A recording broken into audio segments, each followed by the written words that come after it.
इस कलयुग में इंसान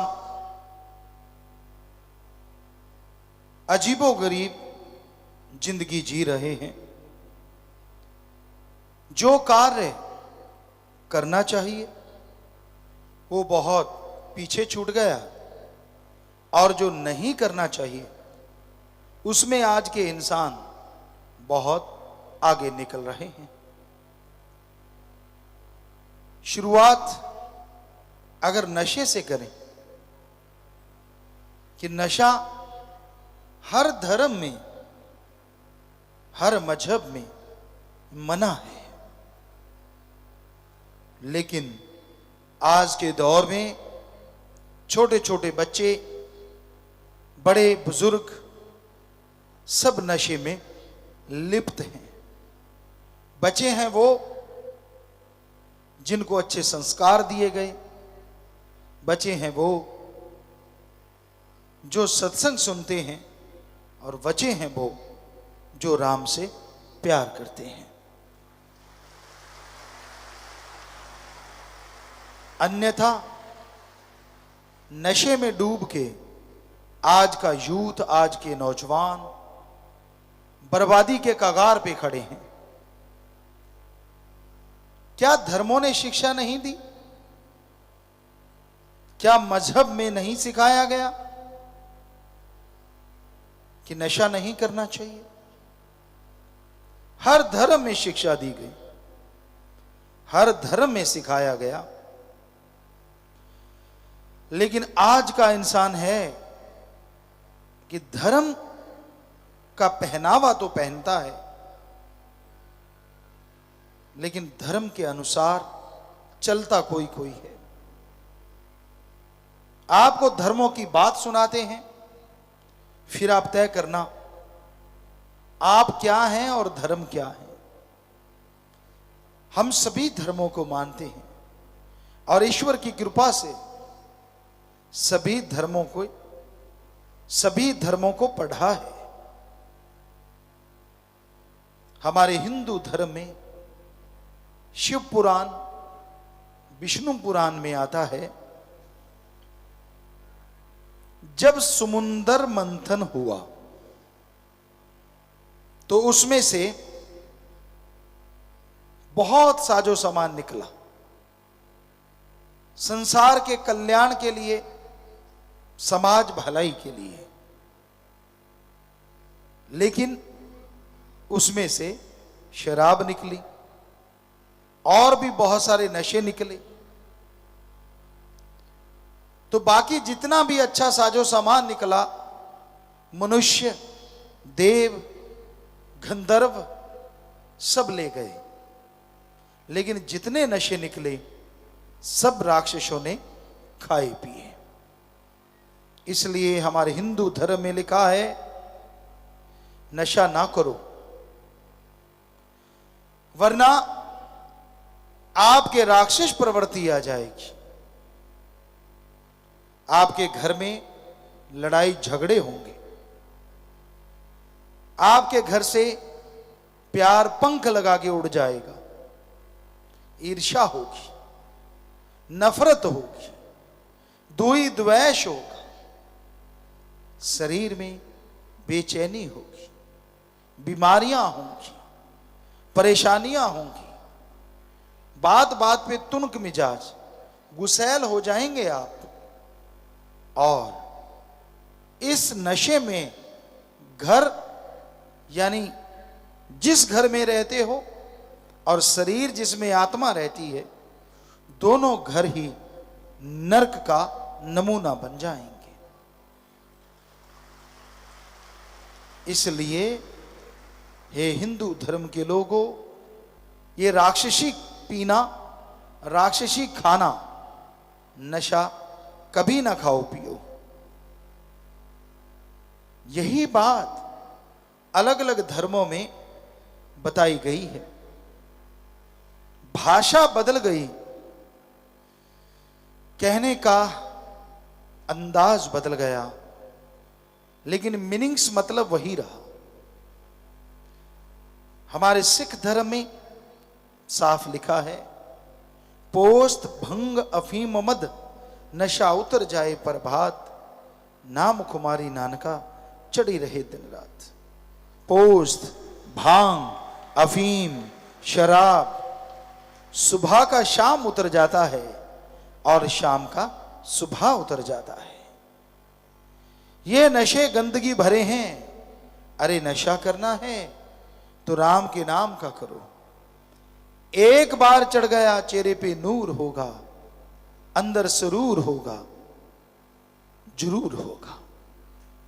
और यही बात हमारे इस्लाम धर्म में लिखा, शर प्लस आब, उर्दू फारसी में शर माने शैतान और आब माने पानी। अल्लाह की इबादत करने वालों, शराब शैतान का पानी है, नशे खाना है। अगर खाओ पियोगे तो की गई इबादत खाक में मिलेगी और दोजक में जलोगे। और यही इंग्लिश फकीर कहते हैं, वो नशा ना करो जो गॉड से दूर करे, गॉड्स प्रेयर का नशा करो जो गॉड के करीब करे। तो भाषा अलग अलग है, कहने का अंदाज भी थोड़ा अलग अलग है, लेकिन सबका मीनिंग्स, सबका मतलब एक ही है।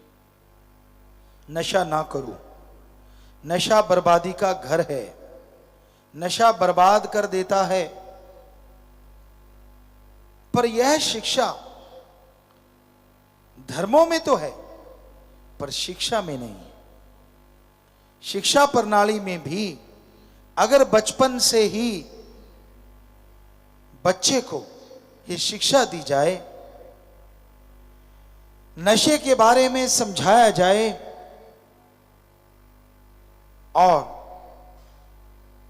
जिस तरह पढ़ाई होती है, ए फॉर एप्पल सिखाया जाता है, काश डी फॉर ड्रग और नीचे लिखा जाए नरकों की नानी। तो हमें नहीं लगता बचपन में दी गई शिक्षा आज बच्चे के दिलो दिमाग में नहीं बैठेगी, 100% बैठेगी। ड्रग के नाम से वो डरेगा। जैसे जैसे क्लास आगे बढ़ती है वैसे वैसे इसको शामिल करके इसकी स्टोरी होनी चाहिए। बड़ी क्लासों में बहुत सारी स्टोरीज होती हैं, ये शेक्सपियर की है जी, फलां की है जी, फलां की है जी। हमारे ऋषि मुनियों की क्यों नहीं है? क्यों नहीं सिखाया जाता?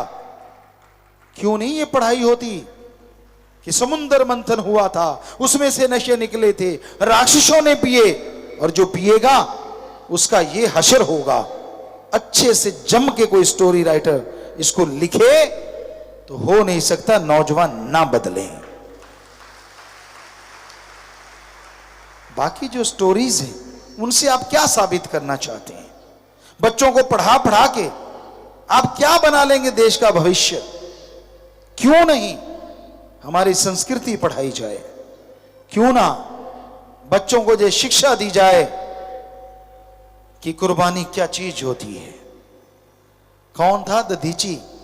कम लोग जानते हैं। बहुत सारे और राइटर जो विदेशी हैं जिनका कोई तुकबंदी नहीं है, इतिहास में बड़ा कुछ सिखाया जाता है, जिंदगी में जो एक पैसा भी काम नहीं आता। काश सिखाया जाए कि दधीची वो था जिसने जिंदा जी अपने प्राण त्याग दिए हड्डियों का शस्त्र बनाने के लिए, ताकि बुराई का खात्मा हो सके। बच्चों के अंदर एक भावना पैदा हो, बच्चों के अंदर एक जागृति आए। क्यों नहीं ऐसा? इसमें तो सबका ही भला है। तो ये शिक्षा प्रणाली में जरूरी है इन चीजों को शामिल करना, तभी बच्चे ड्रग नशे से दूर हो पाएंगे। वरना आज घर घर की कहानी है कि बच्चे नशा करते हैं, बल्कि जो नहीं करते, करने वाले बच्चे उसका मजाक उड़ाते हैं। यार इसको क्या आता है? इसको तो जीना ही नहीं आता समाज में, ये तो कुछ भी नहीं जानता, इसको तो आज का कल्चर भी मालूम नहीं है। क्या ड्रग ही कल्चर है? क्या रिश्ते नातों के परकच्चे उड़ाना ही कल्चर है? अगर आपको यह लगता है, कभी यूरोप साइड में जाके देखिए, बच्चों की जगह उनकी गोद में कुत्ते बिल्लियां ज्यादा होती हैं। शादियां टूट रही हैं वहां, बच्चे है ही नहीं, और जो हैं उनको ये नहीं पता उनकी मम्मी कौन और पापा कौन, क्योंकि मम्मी ने 5-7 शादियां करवा रखी हैं, पापा ने 8-10 करवा रखी हैं, क्योंकि टूटती जा रही हैं तड़ातड़ तड़ातड़ तड़ातड़। बेचारे माँ बाप के प्यार से महरूम हैं, वंचित हैं। बहुत जगह हमने खुद घूम के ऐसा देखा है। क्या आप वैसा बनना चाहते हैं? जी नहीं। हमारी संस्कृति गजब की है। जब हम छोटे हैं तो माँ बाप बेहद बेहद संभाल करते हैं हमारी, और जब माँ बाप बुजुर्ग होते हैं तो हमारा कर्तव्य है हम उनकी बेहद संभाल करें। ये ऋण है माँ बाप का जो बच्चों को चुकाना चाहिए। ये सिर्फ हमारी संस्कृति ही सिखाती है और कोई भी नहीं। लेकिन बड़ा दुख होता है जब सुनने में आता है कि बच्चे ने मां को पीटा, बाप को पीटा।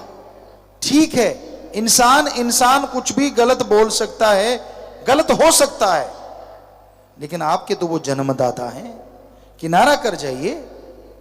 पर उनको मारना या उनको गलत कहना अपने आप को गाली देना है, क्योंकि आप भी तो उनका खून है। तो ये बहुत जरूरी है, हमारी संस्कृति की पढ़ाई हमारे बच्चों को आनी चाहिए, बुजुर्गों को भी चाहिए। कभी तो संन्यास आश्रम में आ जाओ, बचपन से लगते हो, मरने तक गृहस्थ आश्रम ही चलता रहता है। बड़े बढ़िया आश्रम बने थे। 25 साल तक ब्रह्मचार्य, 25 से 50 गृहस्थ आश्रम, संन्यास वानप्रस्थ आश्रम। यहां तो बल्कि 50 के बाद कहते हैं मजा ही अब आया, पता ही अब चला है, जेब काटी कैसे जाती है और पता भी नहीं चलता। छोड़ दो, 25 साल का बच्चा अगर हो गया, उसको तजुर्बा दो, उसको पूरा सिखाओ। ये करते थे पहले लोग, अपने बच्चे को शुरू से ही प्रैक्टिकली लाइफ जीने की आदत डाल देते थे, डलवा देते थे। और 25 साल का होते होते बच्चे की शादी हो गई, उसके बच्चे हो गए, और वो अपने पैरों पे खड़ा होता था। माँ बाप, हम नहीं कहते कि आप कुछ उनको सलाह ना दो, पर संन्यास का मतलब होता है कि आप उनके कंधों पे पूरा बोझ डाल दो कि ले बेटा, मेरे से जो बन पाया मैंने तेरे लिए कमाया, बनाया, सब कुछ किया, अब तू संभाल और इसको आगे लेके जा। पर एक बात याद रखिए, हाथ ना कटवा लेना, सब कुछ ही बच्चों को मत सौंप देना, अपना हिस्सा जरूर रखना। ये कलयुग है। कहीं सोचो गुरुजी ने बोला संन्यास ले लो, मैंने तो ले लिया, बाद में घर से लात मार के बाहर निकाल दें। क्योंकि आजकल के बच्चे वैसे नहीं है ना, जिस युग की ये बातें हैं। तो जरूरी है अपना हिस्सा, बैंक अकाउंट या जो भी, वो आपके पास, आपके नाम जमीन जायदाद का हिस्सा होना ही चाहिए। तो आपकी सेवा होगी और आप खुश रहेंगे, मेरी सेवा हो रही है। आजकल बैंक बैलेंस की सेवा होती है, जमीन जायदाद की सेवा होती है।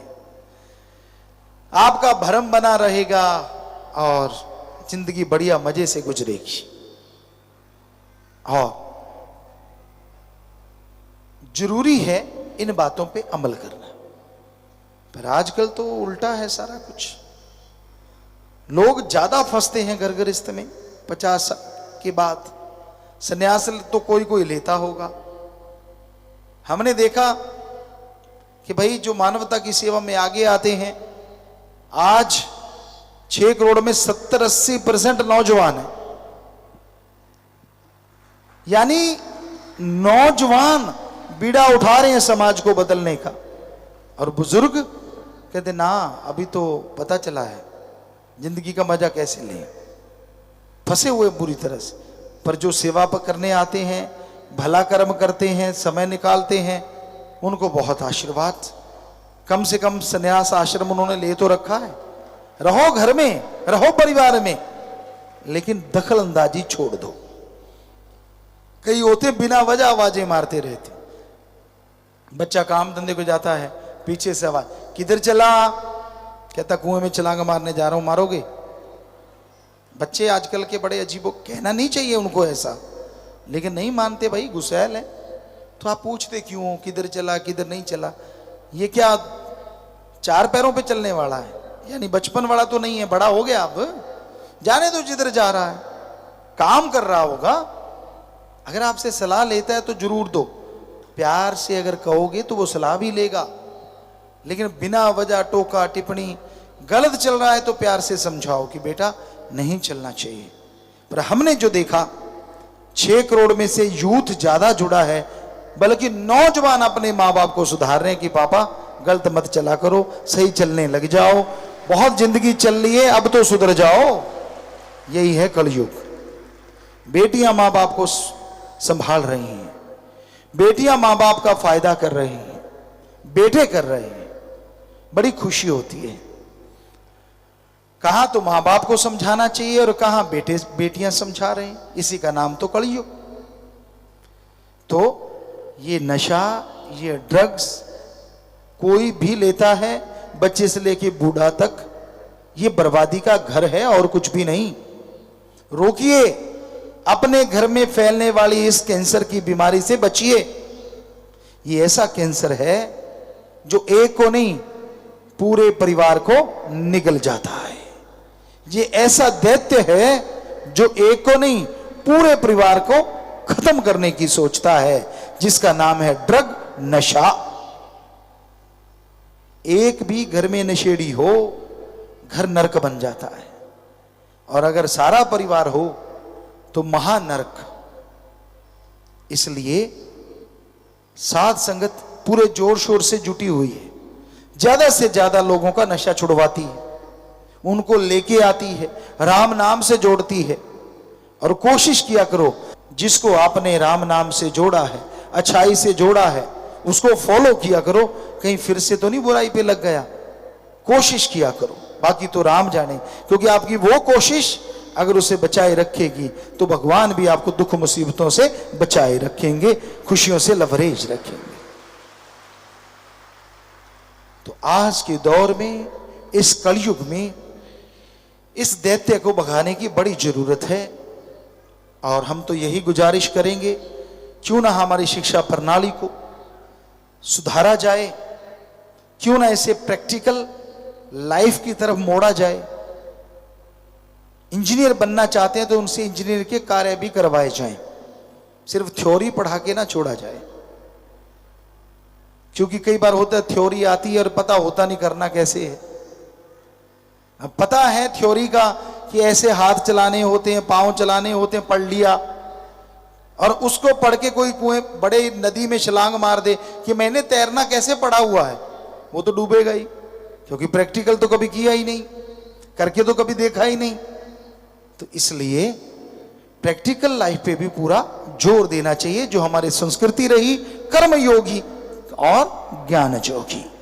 जो ज्ञान पढ़ाया जाता था गुरुकुल में, उस पे कर्म करना भी सिखाया जाता था कि ये ज्ञान है और इसको ऐसे किया जाता है।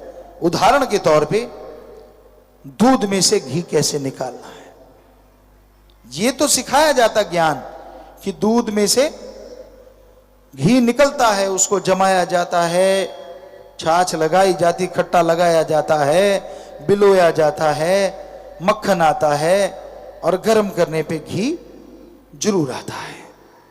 ये तो सिखाया जाता है। लेकिन पुरातन काल में वास्तव में हर बच्चे से दूध में से घी निकलवाया भी जाता था। इसे कहते हैं प्रैक्टिकल, कि बेटा ये थ्योरी है ज्ञान जोगी, और अब आजा कर्म जोगी।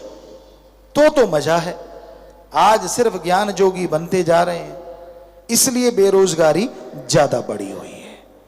कर्म के नाम पे कुछ आता जाता नहीं, और या फिर सिर्फ कर्म है, ज्ञान के नाम पे कुछ आता जाता नहीं। दोनों एक दूसरे के बिना अधूरे हैं। ज्ञान जोगी भी होना चाहिए और कर्म जोगी भी।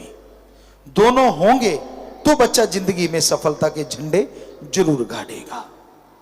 ऐसा नहीं कि इसमें कोई भी नहीं है, बहुत बच्चे हैं जो ज्ञान जोगी भी हैं, कर्म जोगी भी हैं, पर ज्यादा गिनती अधूरेपन की है। तो जरूरी यही बनता है कि वो शिक्षा दी जाए जिसका कोई मतलब है, जिसका कोई मीनिंग्स है, वो जरूर लगाई जाए बचपन से ही।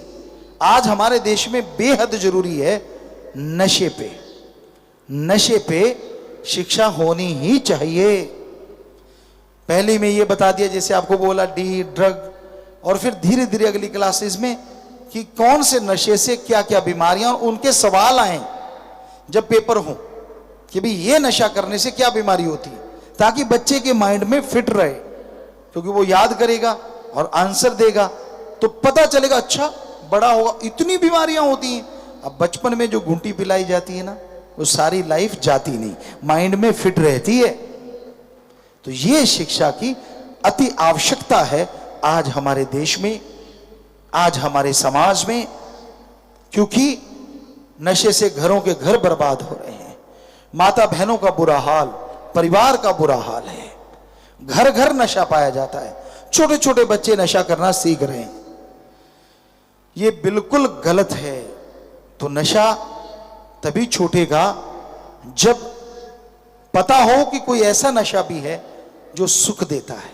तो पढ़ाई में वो भी होना चाहिए कि हां, आर फॉर राम, कि इसका नाम लेने से आपके विल पावर बढ़ेंगे, बस।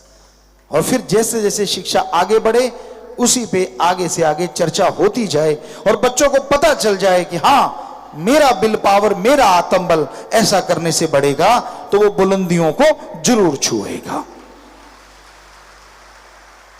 तो बेहद जरूरी है नींव रखना, नींव को मजबूत करना। बिल्डिंग अच्छी वही होती है जिसकी नींव मजबूत होती है, और बचपन से बड़ी नींव इंसान की कोई नहीं होती। बच्चा जब पैदा होता है, जब वो पढ़ता है, तो वो बचपन एक ऐसा होता है, उसको जितना मजबूत, जितना स्ट्रांग, जितना शिक्षादायक बनाया जाए जरूर बनाना चाहिए। तभी वो बड़ा होके अच्छा नेक इंसान बनेगा और समाज भलाई के कार्य करता चला जाएगा। मां बाप का नाम रोशन, देश का नाम रोशन होगा। तो आप अगर बाहरी शिक्षा ऐसी नहीं है तो मां बाप बच्चों को ये शिक्षा दे सकते हैं, और ऐसी शिक्षा होनी चाहिए, ऐसी बुक्स सामने आनी चाहिए, और मां बाप भी संस्कार अच्छे दें, बच्चे को सिखाएं कि बेटा ऐसा खाना खाने से यह फायदा है और ऐसा खाने खाने से यह नुकसान है। होता क्या है, आप खुद जीभा के स्वाद के लिए बच्चों को भी वैसी आदत डाल देते हो। उदाहरण के तौर पे आप तड़ा हुआ सामान खाते हो, पिज्जा खा लिया, बर्गर खा लिया, और भी बहुत सी तली हुई चीजें हैं जिनका कोई पावर नहीं आने वाली बॉडी में, पर आपको लगता है यार मेरा स्वाद तो बच्चे का भी। तो ये मैदा बहुत ही घातक होता है, इससे फलना फूलना बच्चे का कम हो जाता है। यहां से ये सामान आया, उनमें 7 फुट का, 6 फुट का कोई कोई बंदा है, सब छोटे छोटे हैं। आप फिर भी नहीं मानते, अपने तो काफी अच्छे लंबे चौड़े हैं, 6, 5.5, 6, 6.25, लेकिन आप कहते ना मैं तो वो ही खाऊंगा जिससे 5 का ही रह जाऊं। पता नहीं क्या चक्कर चला हुआ है। यहां से ये सामान आया है, कभी रिसर्च करके देखो और करोगे तो पता चल जाएगा। नाम हम नहीं लेते किसी का, लेकिन हमें यहां तक मालूम है वहां छोटे छोटे ज्यादा हैं। तो क्यों अपने इधर की संस्कृति को डुबोते हो? बचपन में क्यों नहीं सिखाते बच्चे को? जैसे हमारी आदत है अच्छा खाना खाना, अच्छी सब्जियां हैं, हमारे तो सब कुछ होता है। हाँ, गुड़ खिलाया जाता था, शहद क्यों खिलाते हो फिर घूटी में? क्यों नहीं पिज़्ज़ा ही खिला देते? आज भी शहद खिलाते हो ना जब बच्चा पैदा होता है। तो ये हमारी संस्कृति है, मत भूलिए इसे, बल्कि इसको बढ़ाइए, बच्चे को अच्छा खाना खिलाइए ताकि बच्चा तंदुरुस्त और स्वस्थ हो। बच्चे तंदुरुस्त स्वस्थ होंगे तो पूरा समाज तंदुरुस्त और स्वस्थ हो जाएगा।